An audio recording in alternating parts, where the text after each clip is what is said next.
how you doing? My name is Kelvin Brown, and I'm an intercept specialist here at Youth Villages, and I'm here to introduce you to Miss Sherry Dudley. She is my education supervisor, and can you introduce yourself and tell us what you do, what's your position here? Well, as Kelvin said, my name is Sherry Dudley, and I do a variety of things here at Youth Villages, but my two primary roles are to be an assessment specialist, to get kids into our intensive in-home program, and then I also do some compliance work to make sure that we are staying on top of our requirements for our different contracts. Okay. So, in that role, how do you delegate your work?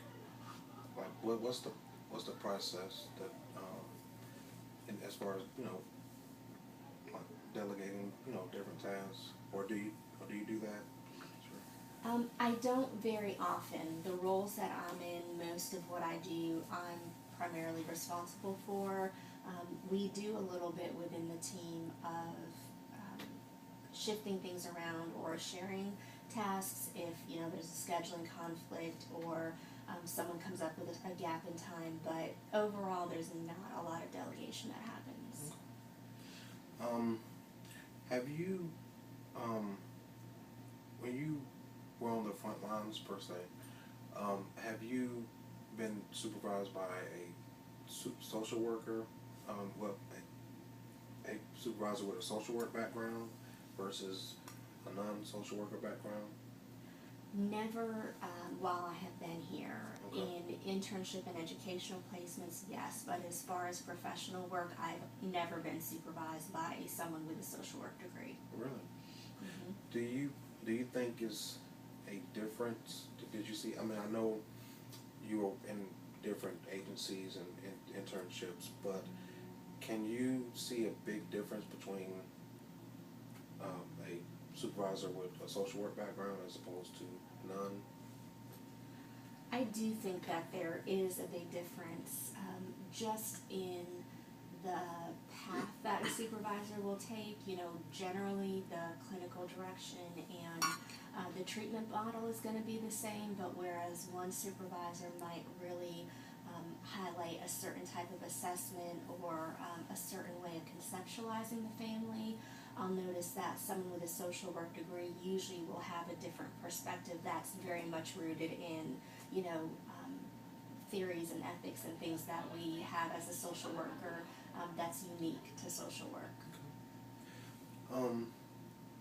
How long have you provided education supervision? It has been about a year now that I've been doing this. What made you decide to become an education supervisor? Well, initially it was just because I was asked to do it, Okay. but I was looking forward to the opportunity because I thought that for myself, for my own personal development, it would be a great opportunity to be in a supervisory role because it's not something that I do within my job title. And I want to ask you a couple of things. You kind of already answered this next question, but what do you think the significance of educational supervision is?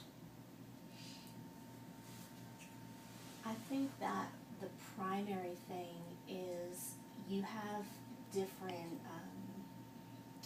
perspectives and different, not goals per se, but within the supervision that you get or the interactions you have with professors, they're teaching you a specific class, they're teaching you specific techniques and theories and things like that, but when you're doing an educational placement, you're having to put those things into practice, so it becomes very practical and very real, and you sort of have to learn how to apply those things. And I think that you can't get that from your professors because they're not in there day in and day out with the things that you're coming up against. Some of that will happen in a classroom setting, but not to the extent that it can with someone who's out in the field with you, or at least enough to understand what you're doing, how your program works, the dynamics of the families that you're serving.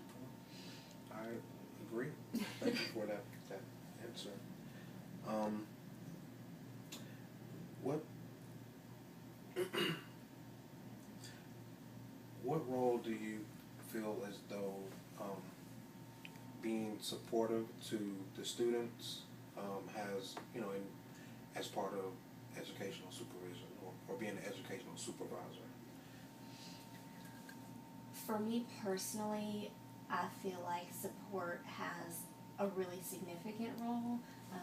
From supervisor to supervisor, I'm sure that it varies, but for me, I feel like support is so wrapped up and rolled into our values and what we do as social workers that if you are becoming a social worker, you should have the experience of being supported, and your supervisor should be putting that into practice with you, even if you are not technically a client or, someone who is having a service provided to them. And I would say that with you as my educational supervisor, I do feel supported, and I can vent to you, and it makes a big difference. Thank you. Are you? And I could probably already answer this question without me asking, but are you cognizant of the possible stresses that a student and worker has during practice? Yes, I think that I am. What are your thoughts about it? Thoughts as far as what needs to be done about it, or just how it works in general? Well, when a student has stress, how do you feel about their stress and supporting them getting through the stress and being understanding and things like that? I think I kind of fall to the ultimate point of, these are the things that you've taken on, so you need to figure out how to make it work for you and to make sure that things get done. But within that, I think there's a lot of room for prioritizing and, what needs to be given what level of attention, and making sure that you have support, not just from your, educational supervisor, but from anyone who's around you, so that you can find that balance, because sometimes it's going to work well and sometimes it's not, but I think that there's a lot of flexibility to make that happen.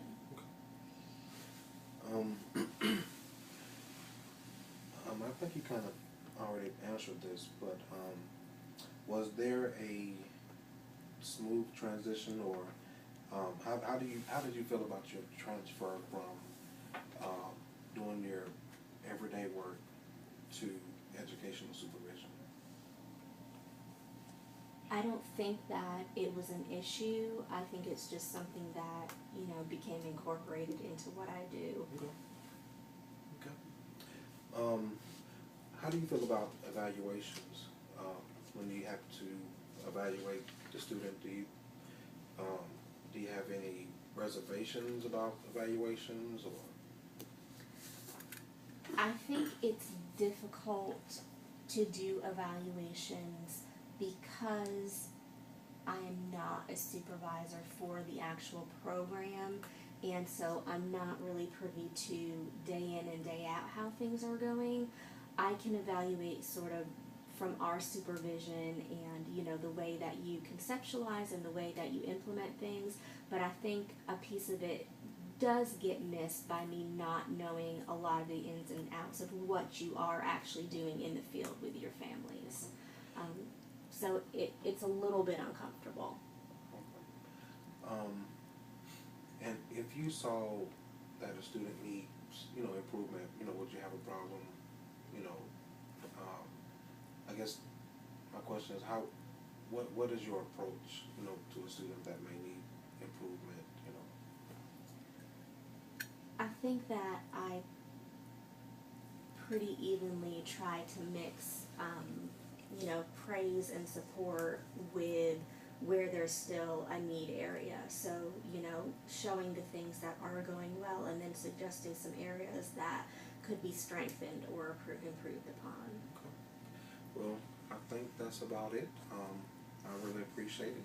You're welcome. And I guess we're signing off.